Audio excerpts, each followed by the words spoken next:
Jonathan Smith, the next head coach of Mississippi State. Joe, I got to admit, I was surprised the Oregon State head coach, when I woke up and saw that he was leaving from Oregon State to Michigan State, leaving his alma mater, I was utterly dumbfounded. I did not think that he'd do that. But Jonathan Smith did. Surprised that Jonathan Smith is going to Michigan State? I'm incredibly surprised that he made this decision to leave. I'm absolutely shocked that he made this decision to leave. But when we really dig into it and we think about this, it makes sense. The current situation at Oregon State, the AD said that they were going to do whatever they could to get to a point where they could get him to stay and they could be comfortable for the long term. But the reality of it, the situation with the Pac-12 could seriously impact the resources provided to Oregon State. I hate to say this, but you got to get out when you can. You got to get out with so much uncertainty. And I think that Oregon State could be fine. I think that they should potentially hire one of his assistants. I think the defensive coordinator might actually potentially stay. Oregon State will figure out their situation. But I think very different from you here. I love this hire. I think that for Midwestern football, and I know that one of the things that's been discussed with this hiring is he has not coached anywhere outside of the West in his entire career. He was at Montana. He was at Idaho. He was at Oregon State. But to see what he's done for a historically just mediocre program with Oregon State and develop a roster with a physical run game, one of the better running backs in the country, but has developed offensive linemen to a point where you've got multiple guys in the discussion for being top 150 picks. That to me is good freaking coaching. I look at what Talise Fuaga does, and you know that I love this kid, their right tackle, going to be a phenomenal pro, and they've got other good offensive linemen.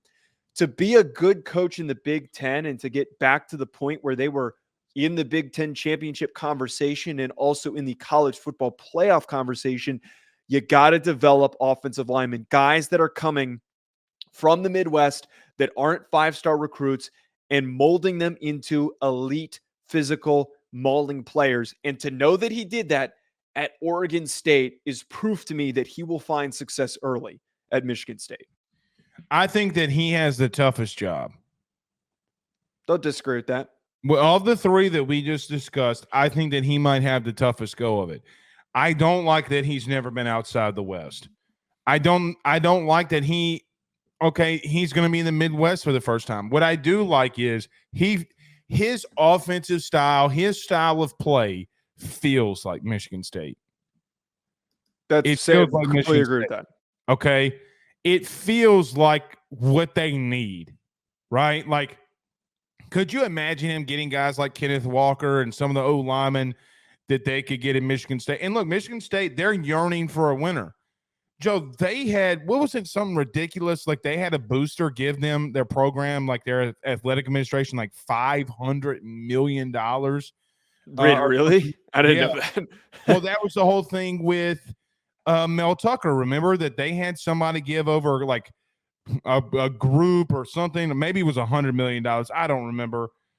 Regardless, they gave a crap load of money. They will spend money, but you know what, Joe? I got to be honest. They're with USC, Oregon, Washington, UCLA, and some of the teams that are already in here. Now, I think that he knows how to beat those teams out west. We just saw him almost upset, Oregon. I thought that game was a lot closer than people made it out to be there at the end. Maybe they can be a mid-tier Big Ten team. Maybe. I really? Just don't think, I don't think I give this a C high or C plus. I don't know. I think that for his track record over the past couple of years, this is one of the few hires that I feel really good about, because what he has done at Oregon State, for them to be in the conversation for the conference championship when they're a bottom feeder, they're such a bad brand in the Pac-12 that these other conferences didn't even want them. They didn't. They all said, "I'm good." Can I tell you who he is? He's a West Coast Mario Cristobal. I don't. Wait, why? Because when he needed it, he got the big win against Oregon last year. 21 down, they came back and won. Joe, this year, I mean, you can make the argument with everything that he had returning that they should have been one of the more top tier teams with all the experience coming back. And quite honestly, when he needed to make the play calls, when it was crunch time, they did not make the plays. Against Washington, they couldn't make the plays. I thought that he had some very suspect play calling against Washington. I thought he had some suspect play calling against Oregon. Okay, now maybe he's got one foot out the door, and I understand that. And that's fine. He's 34-35 as a head coach. Okay. He's below 500 head coach. Now I know that that's not created equally because of the fact that he had to take a program that was dookie water and make them something. He got the 10 wins a year ago. I don't mind him. I hate the situation he's going into. Look, your little brother to Ohio State, Penn State at this exact moment. Can he get them to Penn State? I think his ceiling is getting them to be Penn State.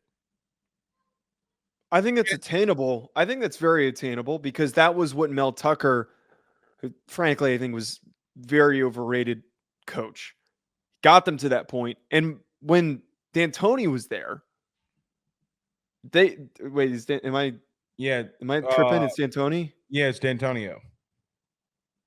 Why do I feel like that's not right? Regardless, he had them at that spot too, where a couple times they were good enough to go to the college football playoff. I don't think that there's an expectation for Michigan State to be a national championship winning team.